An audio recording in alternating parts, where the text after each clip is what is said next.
expected to gather this weekend and then next weekend too. And this all comes as health officials are sounding the alarm about a fast-spreading coronavirus subvariant that is driving up COVID cases.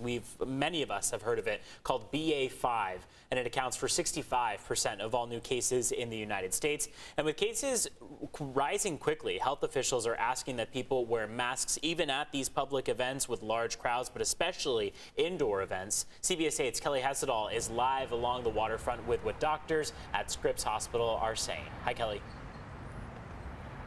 Hi, that's right. You know, the county is now in the high-risk category. We're seeing a spike in the number of COVID cases as well as the number of hospitalizations. So add to that this expectation that big crowds are going to gather this weekend. And doctors recommend everybody masks up, even if they're outdoors. If you're in a big crowd, people have said, oh, you're outside, it's okay. It may not be okay right now with considering how infectious this is. So if you're in close proximity with a lot of people, it's wise to wear your mask.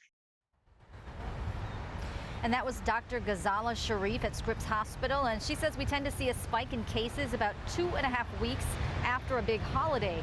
So this latest surge comes just after the 4th of July holiday. Countywide, we're currently at around 400 patients admitted to the hospital with COVID. About 40 are in the intensive care unit. Dr. Sharif says at Scripps, the age range is anywhere from 19 to 95 years old.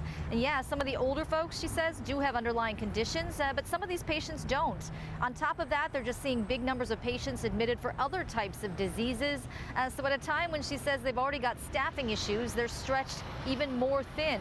Dr. Sharif says this latest variant may be more infectious than any of the previous ones, and it also appears to affect the lungs more severely. So back out here live, Dr. Sharif is pleading with people, if you have symptoms, even if you test negative on a rapid at-home test, you know, she says sometimes those tests aren't exactly accurate.